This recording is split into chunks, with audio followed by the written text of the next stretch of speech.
राजवाड़ा अगनू उरांव खेल मैदान में आदिवासी समाज ने मनाया कर्मा महोत्सव। पारंपरिक वेशभूषा में की करमडाल की पूजा। मुख्य अतिथि के रूप में पूर्णिया सांसद राजेश रंजन उर्फ पप्पू यादव व पूर्व राज्य शिक्षा मंत्री डॉक्टर रामप्रकाश महतो मौजूद रहे। बता दें कि कोढ़ा प्रखंड के राजवाड़ा पंचायत स्थित अगनू उरांव खेल मैदान में प्रकृति महापर्व कर्मा महोत्सव का आयोजन किया गया। मौके पर हजारों की संख्या में आदिवासी समाज के लोगों ने पारंपरिक वेशभूषा में बड़े विधि विधान से महिलाएं करमडाल की पूजा करते हुए अपने भाइयों की लंबी उम्र की कामना के साथ प्रकृति रक्षा की कामना की, जिसमें मुख्य अतिथि के रूप में पूर्णिया लोकसभा के सांसद राजेश रंजन उर्फ पप्पू यादव व पूर्व राज्य शिक्षा मंत्री डॉक्टर रामप्रकाश महतो मौजूद रहे। महोत्सव को संबोधित करते हुए सांसद राजेश रंजन उर्फ पप्पू यादव ने बताया कि आदिवासी समाज बहुत ही सभ्य समाज है, ईमानदार समाज है जो प्रकृति के पूजक हैं। जल जंगल जमीन में पहला हक आदिवासी समाज का है। मौके पर सांसद ने सभी आदिवासी समाज के लोगों को कर्मा पर्व की बधाई व शुभकामनाएं दी।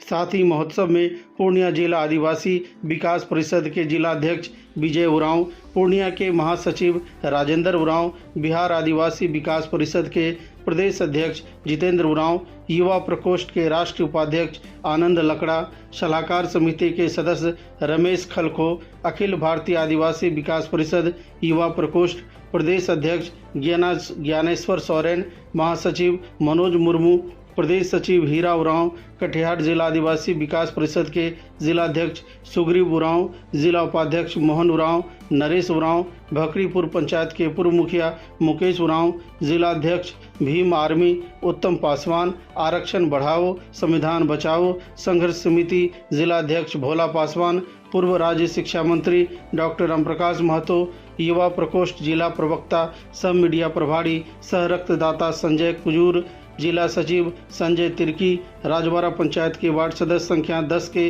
मुकेश कुमार उरांव व जिला अध्यक्ष युवा प्रकोष्ठ अखिल भारतीय आदिवासी विकास परिषद के सिनोद उरांव ने बताया कि आदिवासी समुदाय के द्वारा मनाए जाने वाला कर्मा पर्व में कर्म देवता की पूजा की जाती है।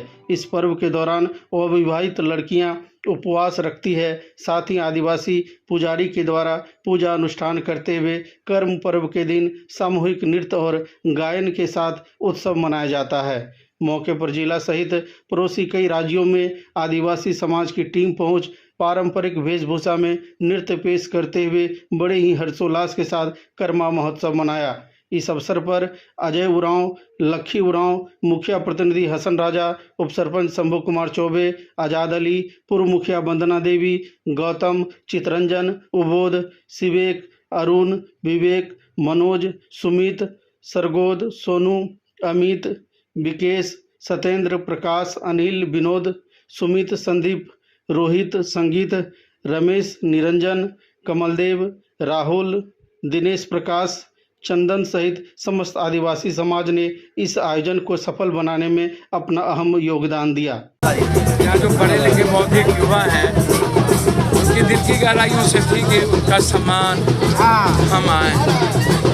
तो पिताजी हमेशा कहते थे अपने कर्तव्यों के पथ से विमुख मत होना और कॉमन आदमी के लिए बहाना मत बनाना। जिंदगी में कभी पूजा होगा, कभी दुख होगा, कभी गम होगा, कभी खुशी होगी, तो काम कब होगा। कोई कभी कहता है गम था दारू के लिए, कोई कहता है खुशी थी दारू के लिए। तो या तो जीवन में खुशी आती है या तो गम आता है। तो आदमी जब जिंदगी भर दारुए पिएगा दोनों हिस्सों में, तो फिर वो काम कब करेगा। मन बहुत व्यथित था आपका कल। मेरे पिता गॉड से भर के मैं बहुत अकेला हो गया।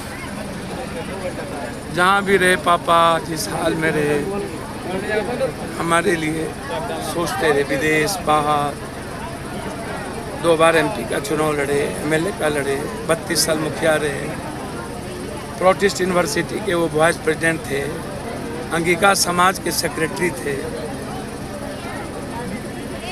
इमरजेंसी में हम लोगों को छोड़ के बहुत दिन चले गए, अपने हाई स्कूल को तोड़वाए सब कुछ, लेकिन कभी अपने पद से ये नहीं हुए। मैं जो आज कभी जवाब नहीं देता हूँ, हमेशा मुस्कुराता हूँ,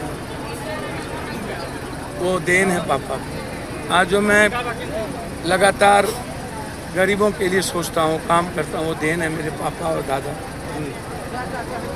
मेरे पास ह्यूमैनिटी के अलावा मैं अभी गया था इंजीनियरिंग कॉलेज, जहाँ एक बच्चे को मार दिया गया, रेणु जी के कॉलेज।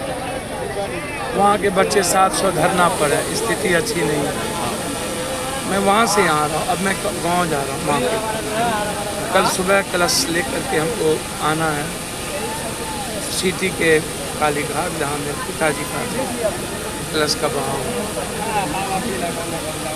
फिर 29 तारीख को सर्वधर्म प्रार्थना सभा आयोजन रखा गया, एक दिन का कार्यक्रम होगा जिसमें प्रार्थना होगी सभी समाज का, सभी पूरा दुनिया ये भी जानना चाहेगी कि एक बेटा के लिए पिता का वो अंतिम शब्द क्या था, जब वह उन्हें एहसास हो जाता है कि अब हम जा रहे हैं, तो वो अंतिम शब्द क्या था? उन्होंने 18 दिन पहले हम उससे मिलने गए थे, पैर छुए, उठे। 16 साल से उनकी किडनी नहीं थी, बिना किडनी के मेरे पापा 16 साल से रहे। और तब भी वो ओशो, जो भी किताब, दुनिया की सारी पुस्तक में ओशो और आनंद मार्ग को वो सबसे ज़्यादा पढ़े। ओशो और आनंद मार्ग उनकी स्पिरिचुअलिज्म थी। आनंद मूर्ति जी स्कूल लाइफ में हमारे पापा और सुधांशु जी के लड़के परदुमन दोनों दोस्त, छपरा यूनिवर्सिटी के टॉपर मेरे पापा, वॉलीबॉल के बिहार के कप्तान थे, क्रिकेट चैंपियन थे। सब लोग हमारे दीदी बुआ विदेश में रहते। तो उन्होंने हमको कहा था कि तकलीफ़ होगी आपको बेटा, बहुत लोग आलोचना करेंगे, कभी कुछ तकलीफ़ें होंगी, आप बदले की भावना मत रखें कभी किसी के खिलाफ। हम बोले पापा हम तो व्यक्तिगत बोलते नहीं हैं। तो उन्होंने कहा नहीं, एग्रेशन में कभी मत रहना, विचारों का खिलाफ करना, ज़िंदगी में दुश्मन। हमने कहा पापा हम तो सबकी इज्जत करते हैं। उन्होंने कहा थोड़ी देर के बाद, बस हम इतने कहेंगे कभी एग्रेशन में नहीं। वो दूसरी बात उनका याद है, मेरी माँ को उन्होंने कुछ दिन पहले कहा था, ये एक मजबूत फ्लो है, इसको कभी कोई बांधना मत, अन्यथा ये समुद्र से ज़्यादा वेग के रूप में ये सब कुछ तोड़ेगा। मेरे आनंद मार्ग के गुरु ने कहा था कि आप चेंजर इन इंडिया। तो पापा हमें हमेशा उसी रूप में देखे। अब आज पापा नहीं है, अच्छा नहीं लग रहा। 29 को एक दिन का कार्यक्रम है, आनंद मार्ग की विधि से होगा और 12 बजे से सर्वधर्म प्रार्थना सभा। कोई ऐसा दिन है, कोई ऐसा बातचीत जो पिता और बेटे के बीच में हुआ होगा, आज आपको बहुत याद आ रहा होगा? अध्यात्म। विदेश में थे एक बार, वहाँ से उन्होंने फ़ोन किया कि लोकसभा में ये स्पीच लाइन गलत है। हमारे पीओ बोला कि जाके अभिलंब